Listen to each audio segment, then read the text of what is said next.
بسم اللہ الرحمن الرحیم۔ کاشانِ بصیرت کے بابصیرت ساتھیوں، السلام علیکم۔ میں آفتاب فاطمہ آپ سے پارٹ نمبر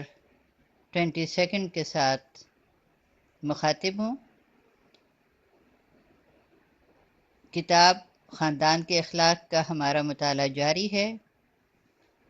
اور ہم صفحہ نمبر 194 پر پہنچ چکے تھے۔ اس کے آدھے صفحے کا ہم نے مطالعہ کر لیا تھا۔ آگے نیا موضوع ہے، اس کی لغزشوں کو نظر انداز کیجیے، اور لکھا ہے کہ ہر انسان سے خطا سرزد ہوتی ہے، سوائے معصوم کے دنیا میں کوئی نہیں جس سے زندگی میں کبھی کوئی لغزش یا غلطی نہ ہوئی ہو۔ کبھی کبھی انسان سے جہالت اور نادانی کے سبب نامناسب کام انجام پا جاتے ہیں۔ اس سلسلے میں عورت مرد میں کوئی فرق نہیں ہے۔ شادی شدہ زندگی میں بیوی سے بھی یقیناً غلطیاں اور کوتاہیاں ہوتی ہیں۔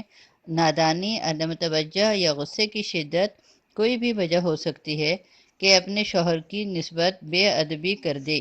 یا اس کے منہ سے نامناسب الفاظ نکل جائیں،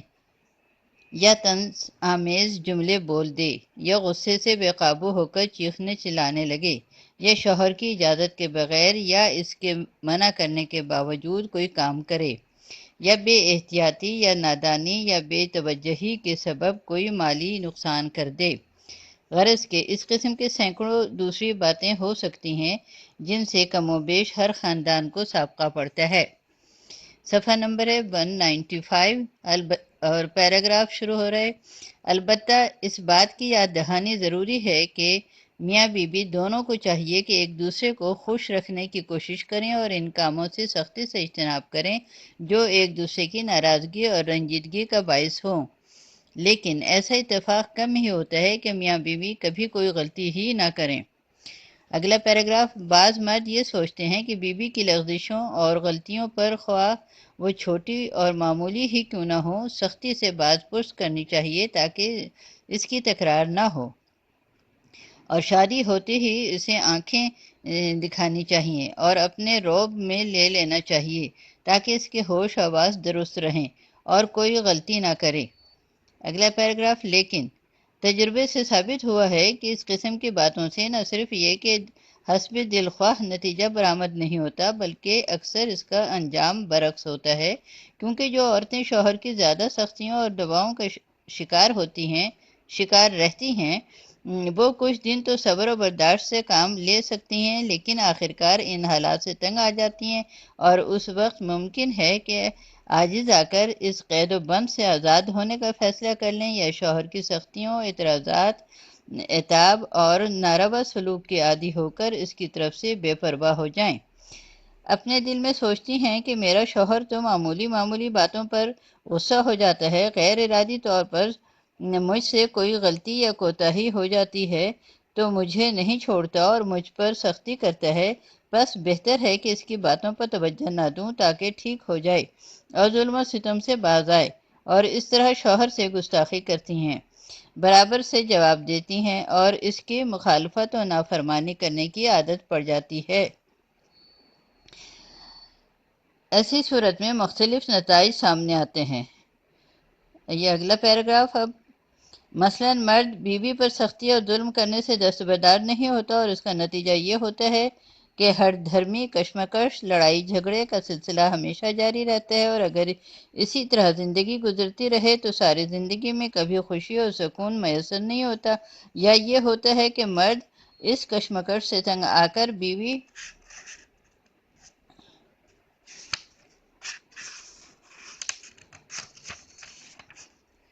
کے سامنے جھک جاتا ہے، اور یہ صفحہ نمبر ہے 196، اور اسے مکمل آزادی دے دیتا ہے۔ ایسی صورت میں کہ جو عورت زور آزمائی اور مخالفت کے ذریعے قید و بند سے رہائی حاصل کرے گی وہ کامیابی اور آزادی کے احساس کرے گی، نتیجتاً اپنے شوہر اور اس کی باتوں کی طرف سے بے اعتنائی برتے گی۔ نادان شوہر بھی جو کہ شادی شدہ زندگی اور زنداری کے اصول اور فرائض سے ناواقف ہے، ناچار ہو جائے گا کہ بیوی خواہ بڑی غلطیاں ہی کیوں نہ کرے خاموش رہے، یا تیسری صورت یہ ہوتی ہے کہ ضد اور رسہ کشی کے نتیجے میں ان میں سے کسی ایک کی جان پر بن جاتی ہے، اور ایسی صورت میں علیحدگی کو ترجیح دیتے ہیں۔ اگلا پیراگراف، ایسی صورت میں مرد عورت دونوں کو ہی نقصان پہنچتا ہے، یوں آسانی کے ساتھ اطمینان نصیب ہونا مشکل ہی معلوم ہوتا ہے۔ لہذا بیوی کے عیوب کی اصلاح کرنے کے لیے سختی اور شدت عمل سے کام لینا کوئی دانش مندانہ فعل نہیں ہے، بلکہ سختی سے اکثر خراب نتائج برآمد ہوتے ہیں۔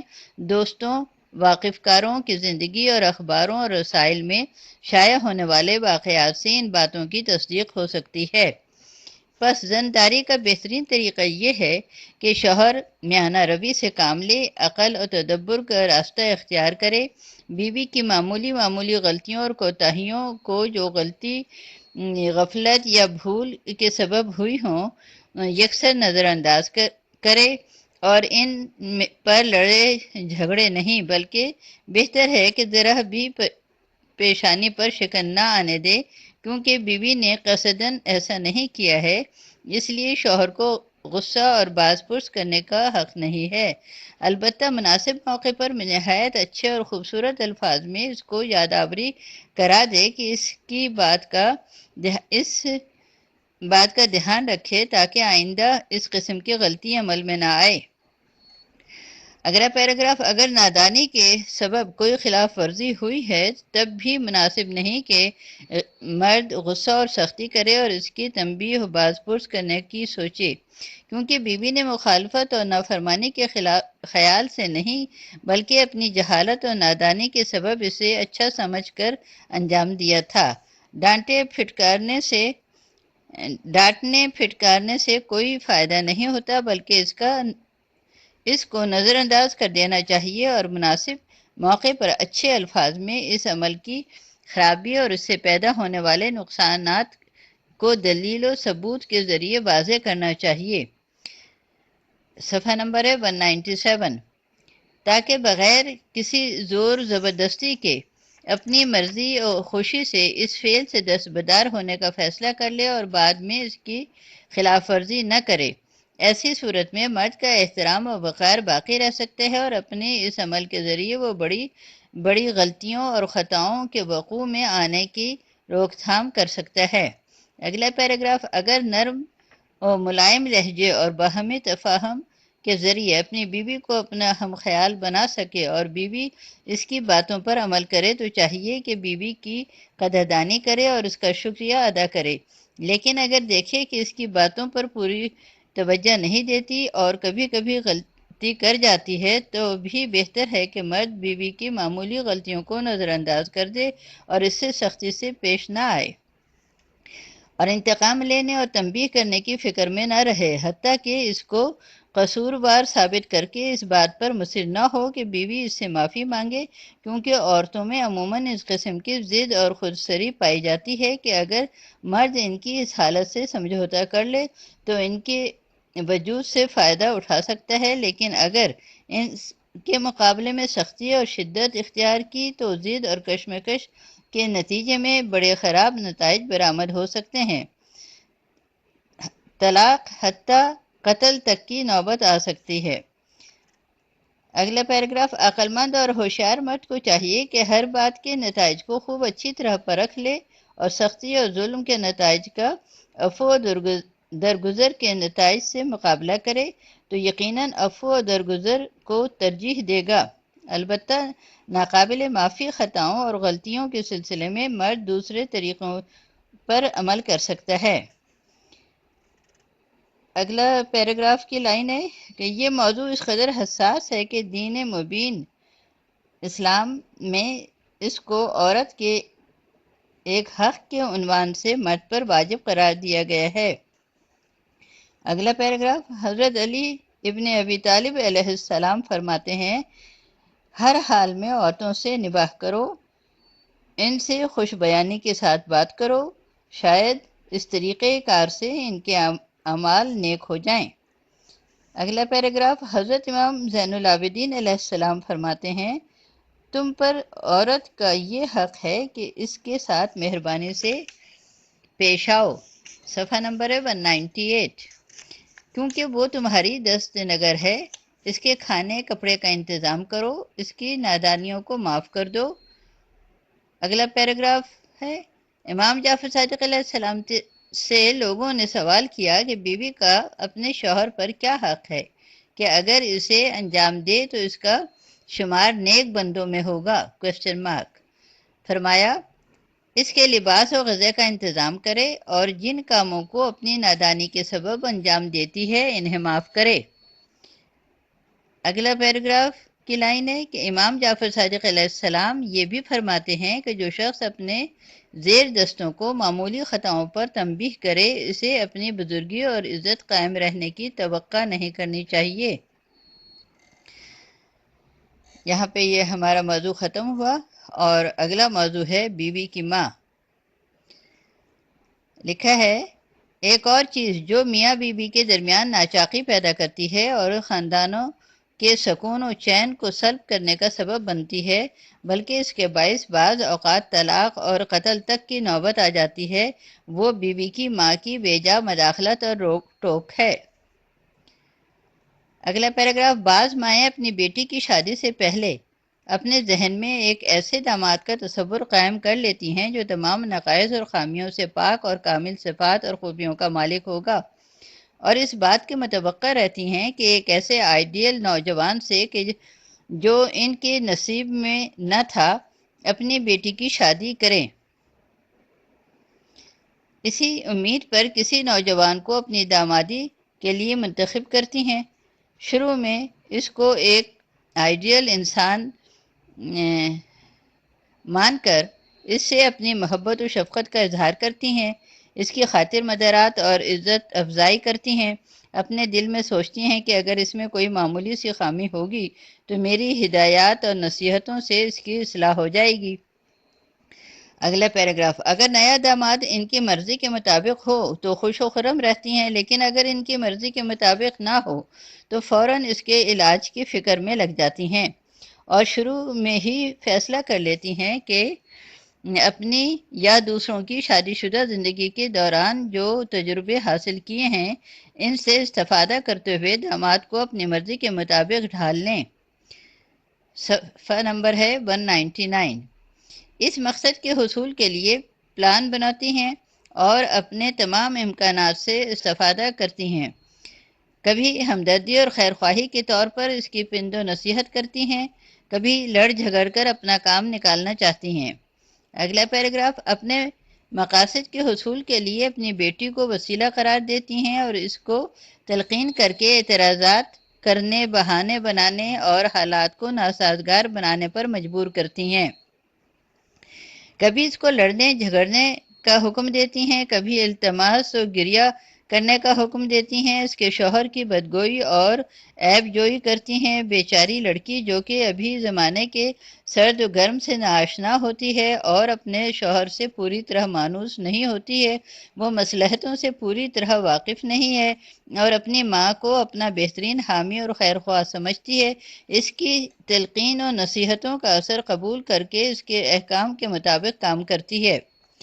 اگر اس وسیلے سے داماد قابو میں آ گیا تو کیا کہنے، لیکن اگر داماد نے ان کی خواہشات کے آگے سر نہ جھکایا تو ضد اور کشمکش کا سلسلہ شروع ہو جاتا ہے، حتیٰ کہ اس ضد کا انجام طلاق، مار پیٹ اور قتل کی صورت میں نکلتا ہے۔ یہی وجہ ہے کہ اکثر داماد اپنی بیوی کی ماؤں سے ناخوش رہتے ہیں اور ان کی بے جا مداخلتوں سے پریشان رہتے ہیں۔ اپنی بیوی کی بہانہ بازیوں اور عدم موافقت کا باعث ساس کو سمجھتے ہیں اور کہتے ہیں کہ وہی اپنی بیٹی کو سکھاتی ہے اور زندگی چین سے گزارنے نہیں دیتی۔ نمونے کے طور پر چند دامادوں کے درد دل سنتے چلیں۔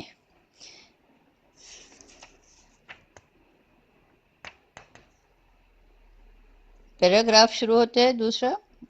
لکھا ہے جواد میم، یہ بریکٹ میں لکھا ہوا ہے، لکھتا ہے، میری ساس ایک ایک دیونی ہے، ہاں، میری ساس ایک دیونی ہے، ایک اژدہا ہے، ایک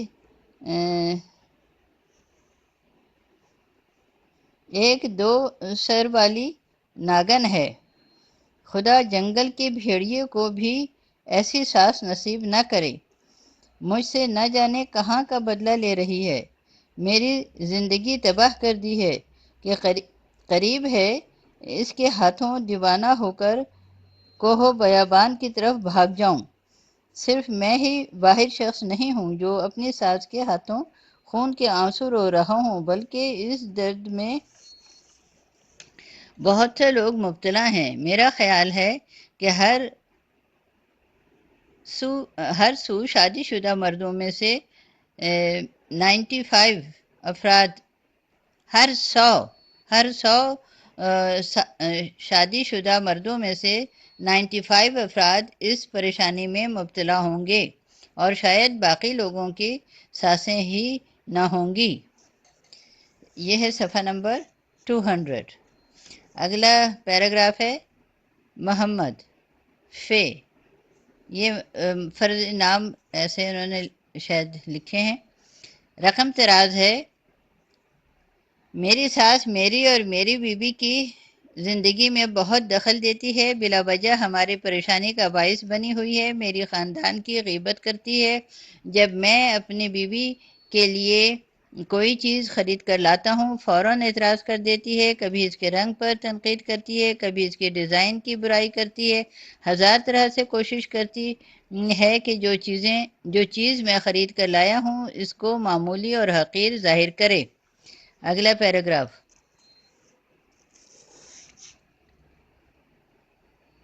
پرویز کاف لکھتا ہے، اس کی وجہ سے ہم میں اب تک 3 بار طلاق کی نوبت آ چکی ہے۔ بچھو کی طرح ڈنک مارتی ہے، اپنی بیٹی کو سکھاتی ہے میری توہین کرے اور گھر کے کام نہ کرے اور بے جا توقعات کرتی رہے۔ جب ہمارے گھر آتی ہے 1 ہفتے تک ہمارا گھر جہنم بنا رہتا ہے، اسی لیے مجھے اس کو دیکھنے کی تاب نہیں۔ اگلا پیراگراف: بعض داماد ساسوں کے اثر و نفوذ کو کم کرنے اور ان کی دخل اندازیوں کی روک تھام کرنے کے لیے اس مشکل کا حل یوں تلاش کرتے ہیں کہ ان سے قطع تعلق کر لیتے ہیں، ملاقاتوں اور آمد و رفت کا سلسلہ محدود کر دیتے ہیں، اجازت نہیں دیتے کہ ان کی بیوی اپنے ماں باپ کے گھر جائے یا وہ ان کے گھر آئیں، ان کی باتوں پر توجہ نہیں دیتے، بے اعتنائی برتتے ہیں اور ان دخل اندازیوں پر اعتراض کرتے ہیں، مختصر یہ کہ ان کے ساتھ سختی سے پیش آتے ہیں۔ اگلا پیراگراف: لیکن مذکورہ روش کوئی عاقلانہ روش نہیں ہے، بلکہ اس کا نتیجہ برعکس نکلتا ہے، کیونکہ ماں بیٹی کی محبت ایک فطری تعلق ہے جسے منقطع کر دینا ایسی آسانی سے ممکن نہیں ہے۔ مرد یہ توقع کیسے کر سکتا ہے کہ وہ لڑکی جس نے سالہ سال اپنی ماں کی آغوش میں پرورش پائی ہے اور اس کی مہربانیوں اور شفقت سے بہرمند رہی ہے اور اب بھی اس کو اپنا بہترین حامی اور خیرخواہ سمجھتی ہے، ایک اجنبی مرد سے شادی کے رشتے میں بندھ کر بغیر چوں چرا اس کی بات مان لے گی اور اپنے ماں باپ کی زحمتوں اور محبتوں کو یکسر فراموش کر کے ان سے مکمل قطع رابطہ کرنے پر راضی ہو جائے گی۔ صفحہ نمبر ہے 201۔ اگلا پیراگراف ہے: یہ چیز ہرگز امکان پذیر نہیں ہے، اور اگر چند روز کے لیے تعلقات منقطع بھی کر لیے تو یہ حالات ہمیشہ باقی نہیں رہ سکتے، کیونکہ زور، زبردستی اور جبر ہمیشہ قائم نہیں رہ سکتا، ایک مدت تک ممکن ہے صبر و ضبط سے کام لے، لیکن آخرکار ایک دن اس کے صبر کا پیمانہ لبریز ہو جائے گا اور اپنے شدید رد عمل کا اظہار کر ڈالے گی۔ ممکن ہے زیادہ سختیوں سے تنگ آ کر گستاخ ہو جائے اور نافرمانی کرنے لگے، ممکن ہے شوہر کے رشتہ داروں سے اس کا بدلہ لے اور لڑائی جھگڑا کرے۔ اس کے علاوہ ساس سے مکمل قطع رابطہ کر لینا ناممکن سی بات ہے۔ ماں بھی تو اپنی بیٹی سے دستبردار نہیں ہو جائے گی، بلکہ یہ یہ امر باعث بنتا ہے کہ دلوں میں کدورت اور تنفر مزید بڑھے اور براہ راست یا بالواسطہ طور پر آزار اور اذیت پہنچانے اور عدم تعاون کرنے کے لیے اپنی بیٹی کی ہمت افزائی کرے۔ اگلا پیراگراف، ایسی صورت میں طلاق تک کی نوبت آ سکتی ہے۔ بہت سی طلاقیں انہی غیر عاقلانہ ضدوں اور رساکشی کے نتیجے میں انجام پاتی ہیں۔ اگلے پیراگراف، ان سب باتوں کے علاوہ اصولی طور پر یہ بات انسان کے مفاد میں نہیں ہے کہ اپنی بیوی کے رشتہ داروں سے بجائے اس کے کہ ان کی محبت اور حمایت حاصل کی جائے، ان کے وجود سے استفادہ کیا جائے اور ان سے رابطہ منقطع